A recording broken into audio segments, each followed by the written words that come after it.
बड़ी खबर, यूक्रेन युद्ध में चीनी हथियारों के इस्तेमाल पर बड़ा खुलासा। This is absolutely stunning with the stills.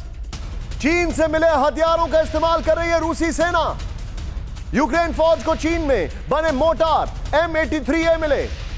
Ukraine ने रूसी फौज से बरामद किए चीन में बने मोर्टार। चीन करता रहा है यूक्रेन में रूसी मदद से इनकार। मैं चाहूंगा इस खबर में पीआईपी में निनाद सर को लीजिए। चाइना पे उनकी बहुत अच्छी पकड़ है उसके अफेयर्स पर। निनाद सर, चीनी हथियार, कुछ दिन पहले ईरान का ड्रोन मारा और चीनी हथियार रूस के पास से मिल रहे हैं, इसका मतलब क्या है? चाइना क्या हथियार भी दे रहा है रशिया को? इसके तीन मतलब निकल सकते हैं। पहला तो ऑब्वियस है कि अगर चाइना दे रहा है तो अमेरिका के सैंक्शन जो आएंगे वो बड़े भारी पड़ सकते हैं चाइना को। इंटरनेशनल जो आर्म्स ट्रेड होता है वो कई बार थर्ड पार्टीज के थ्रू भी होता है। तो मैं जहां तक मेरा ख्याल है, अगर ये डायरेक्टली चाइना से आए हैं तो इम्पैक्ट चाइना पे ज्यादा पड़ेगा। चंदन उगाएंगे तो चोर आएंगे, बेच नहीं सकते, ये सोचकर आप चिंतित हो क्या? अगर 130 करोड़ में चंदन उगाने वाले आपको सिखाएं तो देरी क्यों? फ्रीडम ऐप को अभी डाउनलोड करें। चाइनीज अमेरिका ने साफ कर दिया कि सैंक्शंस बहुत तगड़े होंगे। दूसरी बात यह है कि चाइनीज, चाहे वो चाइनीज हथियार हो, चाहे वो हथियार ईरान के हो या नॉर्थ कोरिया के, रूस जो इतनी बड़ी वर्ल्ड की वेपन्स फैक्ट्री है वो लगता है कि थोड़ा पीछे बढ़ रही है रिप्लेनिशमेंट में। देखिए, इसको अंग्रेजी में वॉर वेस्टेज रिजर्व कहते हैं कि कितना आपका वेस्टेज होता है वॉर में और वो कितनी जल्दी आप उसको नए वेपन्स के साथ, नए बारूद के साथ रिप्लेनिश कर सकते हैं। यहाँ पे रशिया थोड़ा पिछड़ता दिख रहा है और ये हमारे लिए भी चिंता का विषय है, क्योंकि हमने लाखों करोड़ों के फाइटर प्लेन हो गए या टैंक हो गए रशिया से मंगवा रखे हैं, तो हमारा ऑर्डर बुक भी थोड़ा पिछड़ जाएगा अगर रशिया खुद की चीजें मीट नहीं कर रहा। आखिरी इसमें एक और बात यह है जो अभी आप डिस्कस कर रहे थे कि इस वक्त वॉर कहाँ पे पहुंचा है। इस वक्त वॉर एक स्टेलमेट है, ना रशिया जीता है ना रशिया हारा है। क्या ये रशिया को ज्यादा डेंजरस बनाएगा? क्या अब रशिया को अपना एयरपोर्ट ज्यादा यूज करना पड़ेगा? क्या सर, आप जो बता रहे हैं इस चीज को मैं कोरैबोरेट करता हूं एक खबर से। आप जो बता रहे हैं इस चीज को कोरैबोरेट करता हूं और मैं राजीव सर के पास आने वाला हूं। पुतिन ने यूक्रेन को दी है बहुत बड़ी वार्निंग, ब्रेक करें, सिर्फ ब्रेकिंग। यूक्रेन की फौज नहीं मानी तो विध्वंसक हमले शुरू होंगे। हमारा लक्ष्य डोनबास को खाली कराना है, पुतिन ने कहा। खार्किव में यूक्रेन फौज की बढ़त के बाद आया पुतिन का बयान। यह बहुत बड़ी खबर है और इस खबर के बाद मैं आपको एक और खबर दिखाऊंगा, लेकिन पहले इसके वॉल को दिखाता हूं और फिर इस खबर के बाद एक और ब्रेकिंग में आपको दिखा रहा हूं। बहुत बड़ी खबर, पुतिन की यूक्रेन को डायरेक्ट वार्निंग।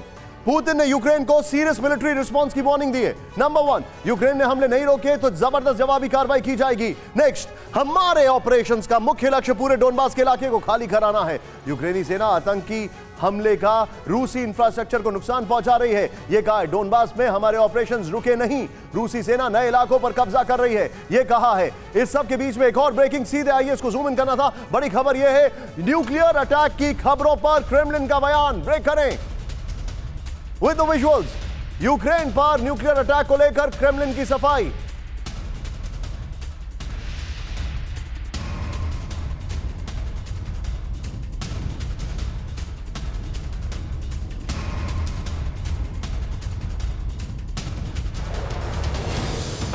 ने अपनी न्यूक्लियर डॉक्ट्रिन का हवाला दिया। यूक्रेन में हालात न्यूक्लियर हमले लायक नहीं, क्रेमलिन ने कहा। सिर्फ ब्रेकिंग का म्यूजिक रखें ऑन। यूक्रेन पर न्यूक्लियर अटैक को लेकर बाइडेन ने दी थी warning.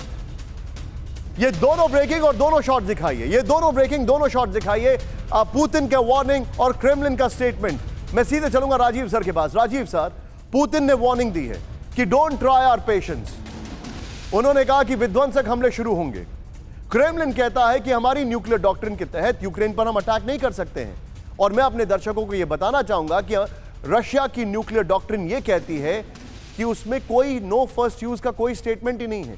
They can use it for the first time, not as a reaction but as an action. दोनों बातें काफी सही है और युद्ध के प्रारंभ के पहले ही और आरंभ के पहले ही पुतिन ने दुनिया को कहा था कि उनके पास कई नए नए हथियार आए थे और इस बात तक बहुत हद तक सच्चाई भी है। देखिए, ड्रोन में काफी आगे बढ़ते जा रहे थे। हाइपरसोनिक जो मिसाइल था वो भी उनके पास आ गया था और कई मायनों में जो उनके मित्र राष्ट्र है, रूस ही नहीं, उनके मित्र राष्ट्र जैसे चीन हो गए या नॉर्थ कोरिया को भी कुछ हद तक कहा जा सकता है, सबने सफल परीक्षण किया था। वहीं अमेरिका काफी इसमें लड़खड़ाता नजर आ रहा था। तो इस साथ साथ कई माना जा रहा था कि वो कई से गुप्त हथियार को वो आगे बढ़ा रहे हैं, काफी उसको विकसित कर रहे हैं, क्योंकि पिछले कुछ वर्षों में रूस के पास काफी संसाधन आ गए थे। एक तेल का व्यापार से आया था संसाधन, उनकी अर्थव्यवस्था ठीक हुई थी और वो फिर से जो उनकी लड़खड़ाती हुई विज्ञान और प्रौद्योगिकी की जो बेस था, जो संस्थाएं थी, उसमें वे डाल रहे थे। तो हम लोग सब इंतजार करते, प्रतीक्षा में थे क्या क्या हथियार रूस इस युद्ध में सामने लाता है, जो कि नॉन न्यूक्लियर हो, कन्वेंशनल हो, जिसमें कि प्रतीत हो रहा था कि अमेरिका उनसे काफी आगे बढ़ गया है। लेकिन अभी तक बहुत ज्यादा नजर आए नहीं, एक्सेप्ट कि हाइपरसोनिक मिसाइल, जिसका कि मैं नहीं मानता हूं कि युद्ध में बहुत बड़ा वैल्यू एडिशन हुआ था। थोड़ी तेजी से ही कोई मिसाइल जाती है तो उससे क्या आपको असर होती है, एक्सेप्ट कि बैलिस्टिक मिसाइल डिफेंस को भेद कर सकती है।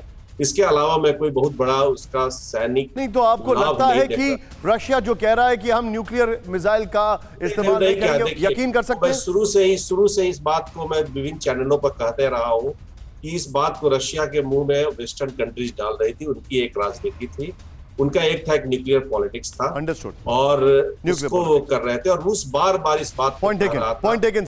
चंदन उगाएंगे तो चोर आएंगे, बेच नहीं सकते। ये सोचकर आप चिंतित हो क्या?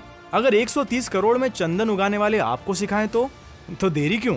फ्रीडम ऐप को अभी डाउनलोड करें।